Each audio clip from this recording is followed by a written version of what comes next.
Good morning and good evening girls.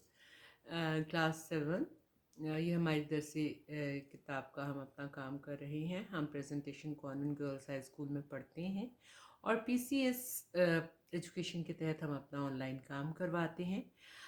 हमारी जमात है हफ्तों, मजमून है उर्दू, सबक नंबर है 25 जो कि सब इस दरसी किताब का आखिरी सबक है। उन्वान है खज़र का काम करूं रहनुमा बन जाऊं। शायर ने एक ऐसी ख्वाहिश का इजहार किया है कि हज़रत खज़र की तरह अच्छे काम करूं और दूसरों का रहनुमा बनूं। सफ़ा नंबर 140 है और इसकी पीछे दिया गया हिस्सा ग्रामर मैंने आपको करवाना है। सबसे पहले इराब, जिसमें हम हरकत के ज़रिए किसी भी लफ्ज़ को वाज़े करते हैं। पहला लफ्ज़ है शिफा, रोशनी, मंजिल, मुसाफिर, ख़िज़्र, दिल, सुखाने। बाज़ दफ़ा हम अलिफ़ के सामने जहाँ ज़बर आता है वहाँ पर ज़बर नहीं लगाते। अल्फाज और मुरक्कबात या कवायद की रूह से।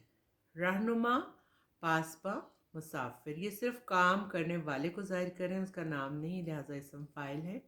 वो और उस इसम इशारा बैद है, दूर की चीज़ की जानिब इशारा कर रहे हैं। मंजिल से मुरक्कब जार है। नूरो ज़या वाव बीच में आ गया, लिहाजा मुरक्कब अतफ़ी है। भटकना इसम मस्दर, नून अलिफ ना और काम को जाहिर कर रहा है। अफसर इस शायर नज़म के लिखने वाले शायर का तखल्लुस है, लिहाजा ये तखल्लुस। अल्फाज मायनी, शफा सेहत तंदुरुस्ती, नूर रोशनी, सिखाना सुखाना खुश करना, दीदा तर रोती हुई आँख, नातवानी कमज़ोरी, ज़ईफ़ बूढ़ा, आसा लाठी। वैसे तो हम किसी भी लाठी को कह सकते हैं, लेकिन आसा का लफ्ज़ ख़ास उस लाठी के लिए इस्तेमाल होता है जो चलते हुए बूढ़े लोग इस्तेमाल करते हैं, जिसे हम इंग्लिश में वॉकिंग स्टिक कहते हैं।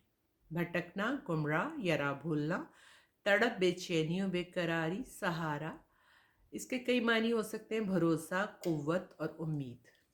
उसके बाद हमने अल्फाज और मुतज़ाद यानी मायनों के हिसाब से उल्टे अल्फाज इस्तेमाल करने हैं, लिखने हैं। दर्द, सकून, बीमार, तंदुरुस्त, दुख, सुख, बीना, नाबीना, नूर, बेनूर, रोशनी, तारीकी, मुसाफिर, मुकीम, ज़ईफ़, जवान।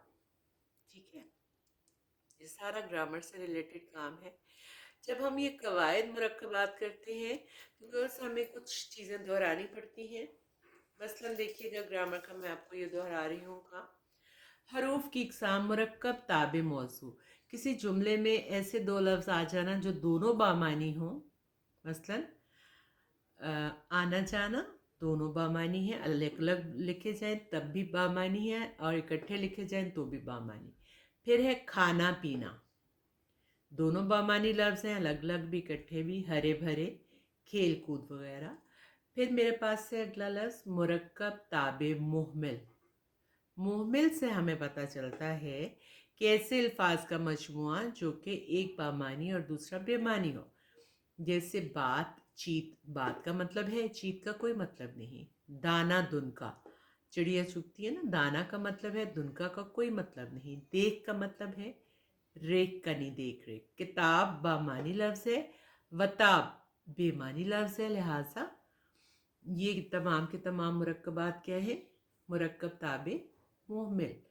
हरूफ नदा वो हरूफ जो किसी को पुकारने के लिए हम इस्तेमाल करते हैं।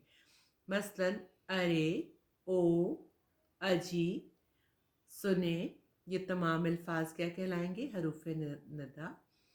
हरूफ नफ़ी या नहीं, ये वो अल्फाज होते हैं जो किसी काम को रोकने के लिए, किसी काम को ना करने के लिए इस्तेमाल किए जाते हैं। मसलन ये फूल मत तोड़ो, उछल कूद मत करो, घर से बाहर नहीं जाओ, घर से बाहर अकेले नहीं जाओ वगैरह।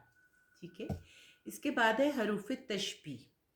ये वो हरूफ हैं जो एक चीज़ को दूसरी चीज़ के मानद या एक जैसा करार देने के लिए इस्तेमाल होते हैं। ऐसा, वैसा, जैसा, मानन, तरह, हूबहू, मिसल वगैरह। मसलन ये बच्चा चांद की मानद खूबसूरत है, ये लड़की हूबहू अपनी माँ से, माँ की शक्ल जैसी है। اس کے بعد ہمارے پاس آخری جو اس میں آ رہا ہے حروف تحسین. تحسین کا مطلب ہے داد دینا، شاباش دینا. ٹھیک ہے.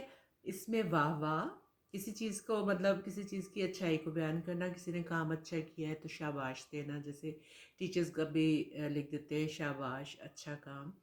تو وہ الفاظ ہم کون سے استعمال کر سکتے ہیں؟ واہ، شاباش، مرحبا، بہت خوب، کیا کہنے، شاندار وغیرہ.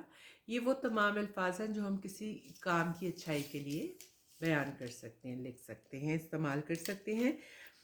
کلاس ہفتوں، مجھے خوشی ہے کہ آج ہم نے اپنی کتاب کا تمام کام کر لیا ہے، اور ساتھ ساتھ آپ کو ہمیشہ کی طرح یہی نصیحت کروں گی، اپنے کام کو محبت سے، دلچسپی سے، توجہ سے کریں تاکہ آپ کا کام بہت اچھا، صاف ستھرا اور بہت زیادہ پسندیدہ دوسروں کو پسند آئے. ٹھیک ہے girls, thank you very much for watching this video.